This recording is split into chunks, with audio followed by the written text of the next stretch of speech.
In Module 3.1, we discussed how advertising rules were modernized to reflect electronic media and AI tools. In Module 3.2, we examined how broker supervision applies equally to yard signs and Instagram reels. Now we turn to the question every agent wants answered clearly. What will actually get me in trouble? The 2025 modernization did not just update terminology.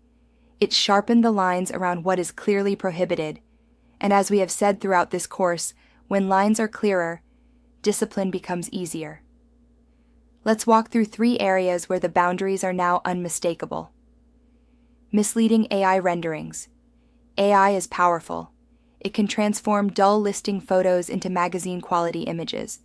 It can replace flooring, paint walls, add landscaping, simulate renovations, and even repair visible defects. But here is the rule that never changed, even if the technology did. Advertising must not be misleading.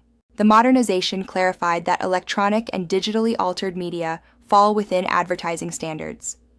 That means AI enhancements are judged by the same standard as any other representation.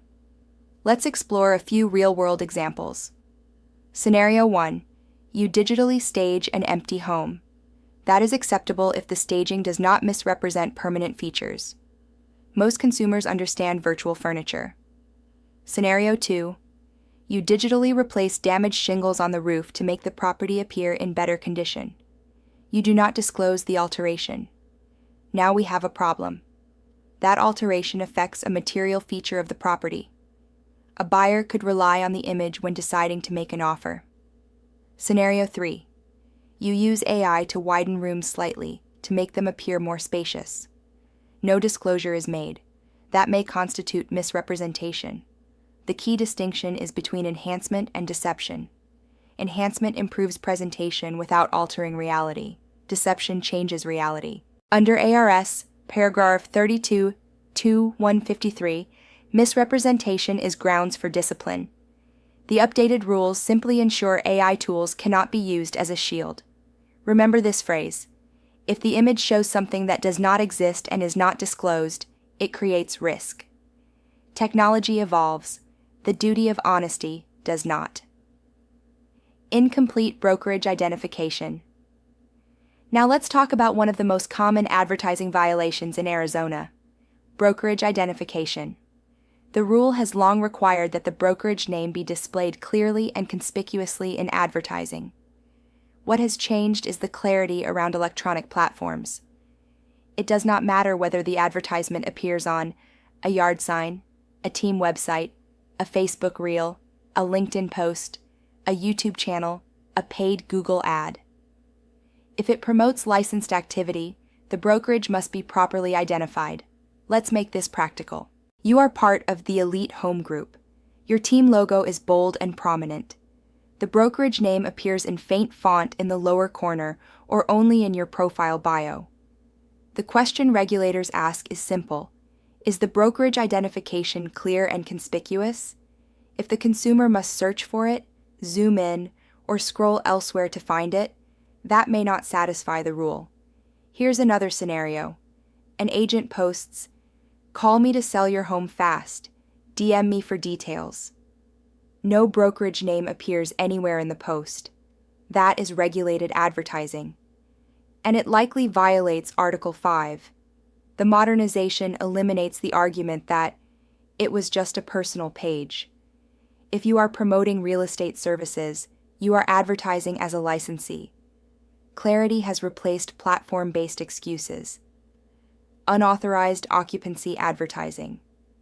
Now we move into a more nuanced but equally important area: advertising occupancy rights without proper authorization.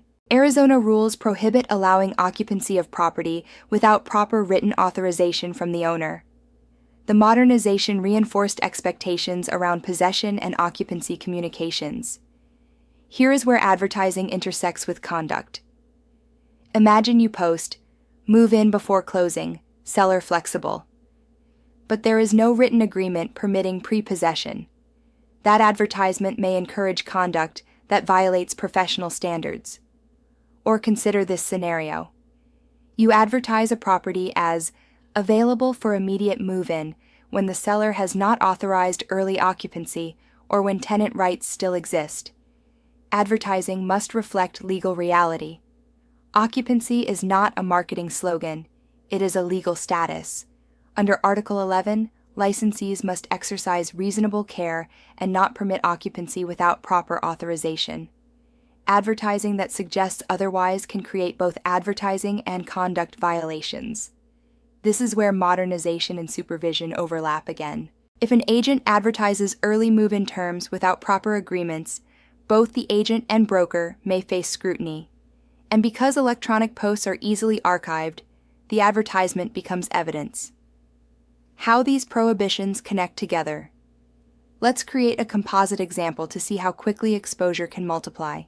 An inactive agent, Article 3 issue, posts an AI-enhanced listing, Article 5 issue. The post omits the brokerage name, Article 5 issue. The caption states, "Move in this weekend," without a written occupancy agreement, Article 11 issue. The broker had no advertising oversight system, Article 11 supervision issue. One post, multiple articles, clear violations. That is the risk shift we discussed at the end of Chapter 1.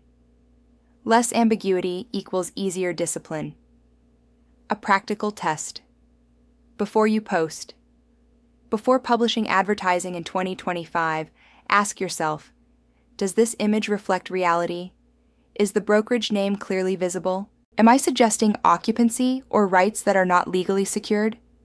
Would I defend this confidently in front of the commissioner? If the answer to any of those questions is uncertain, pause. Marketing speed should never outrun compliance judgment. Why this matters more in the digital era. Digital advertising is permanent. It is searchable, it is shareable, it is screenshot friendly.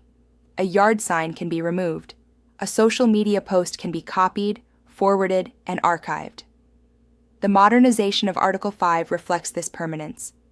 Advertising violations are often easy to prove because the evidence is public. And now the rules clearly cover electronic and AI-driven marketing. How this leads into Section 3.4. In the next module, we will examine real-world violation scenarios and discipline examples, including social media errors, team advertising confusion, and unapproved trade name usage. Understanding what is prohibited prepares you to understand how enforcement unfolds. Because in 2025, compliance is no longer about guessing where the line is. The line is visible.